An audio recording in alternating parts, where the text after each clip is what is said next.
without exaggerating, if you take it over 400 years, that's almost like celebrating the Holocaust and the people who created the Holocaust. It's just that brutal, and I have to be clear about it. Because when you talk about 60 million people and generations of African Americans being terrorized, reduced to property, robbed of any rights, and subject to the whim of other people for 400 years, that's an incredible, incredible, sobering reality that cannot be celebrated.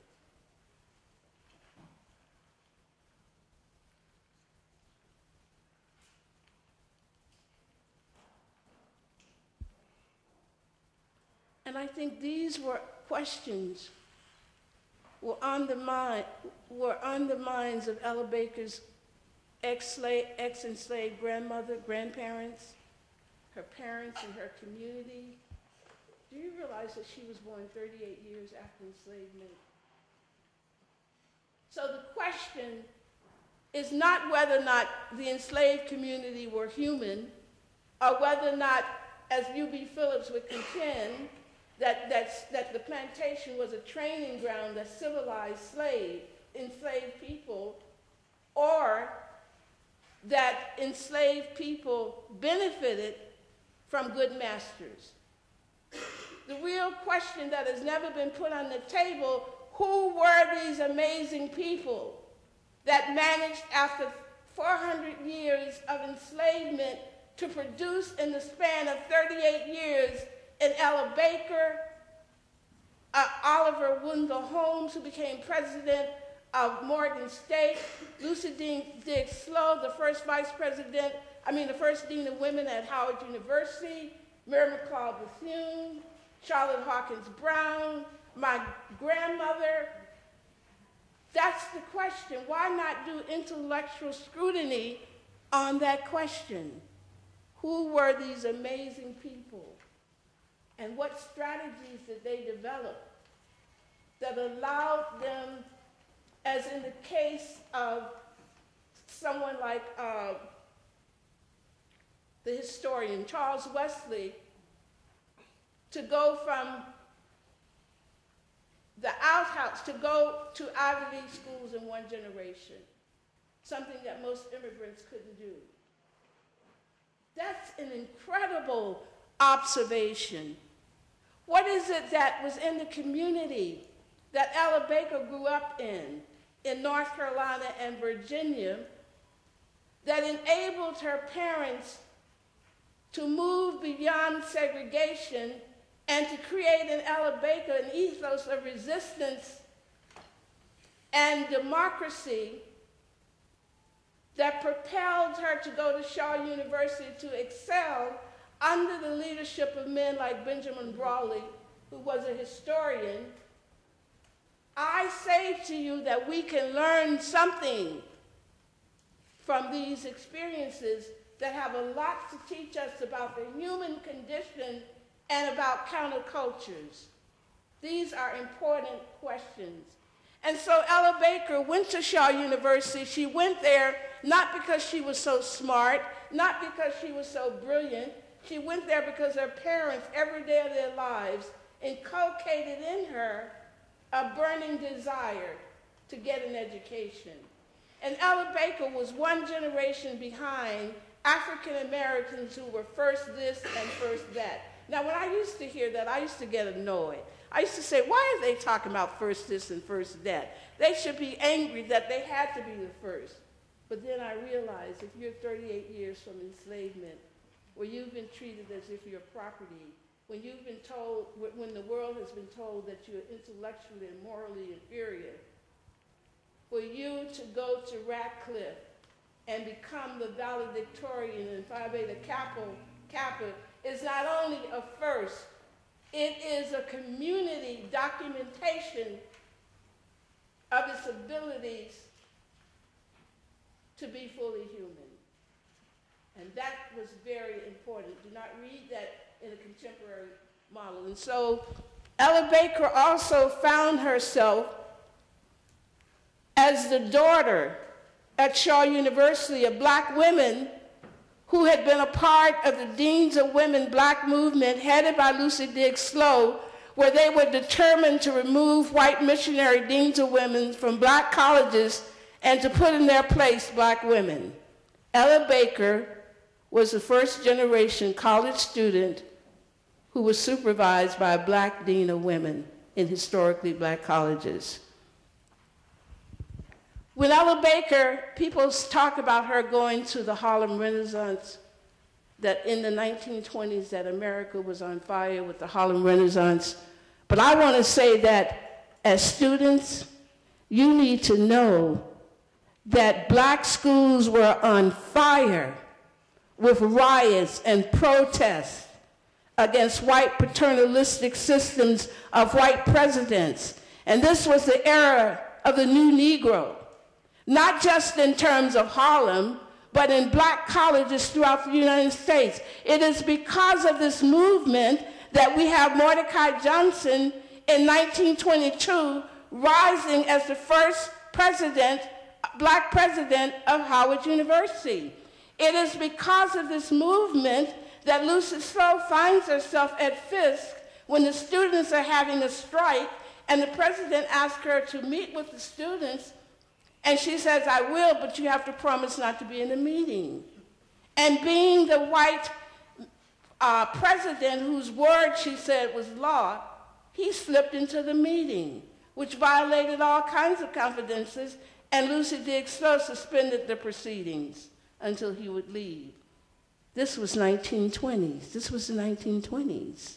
So this is the framework that Ella Jo Baker walks into. She's walking into a community that's on the move. She's walking into a community that whether you're in the rural South or the urban South, you are working to create generations and to unseat with very deft movements Southern apartheid. So Lucy Slowe's rise did not come out of nowhere. She came out of carefully tilled soil. And the people that she met in the 1920s, I won't go into the Harlem Renaissance because we all know about that, but I want to raise up some new names today. She hung out at the YWCA, where she came in contact with powerful women like Marion Cuthbert. How many of you know the name Marion Cuthbert? How many of you know the name of Juliet Derricott? They were part of the YWCA interracial movement, and they also became first deans of women at Fisk and at Talladega. Then added to that was Pauli Murray. How many of you have heard of Paula Murray? So there was a whole new Negro community of black women that extended all the way from Boston, Massachusetts, down to Florida. This is important to know. And in addition, see, history tells us that she was ignited by the progressive white movement, but the truth of the matter is that her grandmother and her community unleashed the resistance fire that was shut up in her bones. So that's the reference point for understanding Ella Jo Baker. So Ella Jo Baker was someone who was able to work in many different movements. She saw movement as a dynamic process, and it wasn't something that happened overnight. And it was not something that you could sit on your internet and create a movement by doing individual activism. It was community work at its best. It was not one person changing the world. It was working in all these different communities that she went into, the NAACP, socialist groups, the YWCA movement, and then, of course, SCLC. Let me just say something, because historians make a lot out of the fact that Ella Baker did not get along with the black preachers. I want to say she didn't get along with the black preachers. But I also want to say that black preachers were not the originators of patriarchy. And at best, they were imitators. It's really important to understand that because it causes us to put our glance in another direction and to ask other kinds of questions. And because there is inter-community tension does not mean that people are not working for a common goal. So when you begin to talk about being a feminist, one has to be very careful in understanding that although black women wanted to vote and to have some of the same rights as white women, their vision and destinations were different. They had to be different in a segregated society, as Marion Cuthbert points out when she wrote the article in the Crisis magazine in the 1930s that talked about the slave markets in Bronx that took these women from the Caribbean. White women would come and pick them up, what was like an auction block, and take them to their homes to work all day. You couldn't share a common destination when you were a part of the system that oppressed black women. I knew black women that I grew up with who worked 40, 50 hours a week for $7 a week. So that's a fantasy when we try to say that black women and white women shared the same destinations. And I also take issue with the fact that Ella Baker was fighting for respectability. She was fighting for respect. Respect is very different from respectability because respectability gives the agency and the validation of who you are to an outside force. Respectability calls on your own agency to define when and how, respect, to define when and how you enter. That's really, really important. Ella Baker was a rebel. She was not fighting for respectability. Everything that she did was over and against the grain of what was considered to be respectable. And black women were fighting for black womanhood, which they understood was not the same thing as white womanhood. So we need to go back and rethink how we present the narratives. Black women did not want to be carbon copies of white women. The other thing is that someone said that Ella Baker came from a middle class. We need to deconstruct the meaning of class and elitism. How do you have an elite in a society where the elite can't even go to the bathroom in public? How do you have an elite society where the elite is constrained by the same doors that other members of the society is constrained by? Now, you might have people who have more education, but that's just not on their watch, it's also on the community's watch. That they were the manifestation of their community's dreams and aspirations. Now, there were some black people who got carried away and thought that education made them better than other people, but the community had a way of bringing them in, and you know what they call them? Educated fools. Let's be very clear about that history. So by the time, I just want to say something about Ella Baker in the NAACP. She was involved in the NAACP at the same time that Rosa Parks was.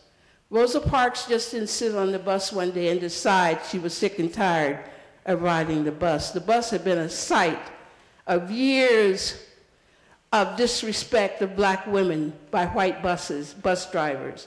Rosa Parks was the director of the youth project for the NAACP in Alabama. What am I trying to say? That movements don't happen overnight? People just don't come out of nowhere. They go through a period of consciousness, a development of consciousness. They go through a period of radicalization. It is through those processes that they then move from their own individual perceptions to become a part of a community. So Ella Baker was a part of the NAACP at the same time that Ruby Hurley, Rosa Parks, and other black women were a part of that. And Ella Baker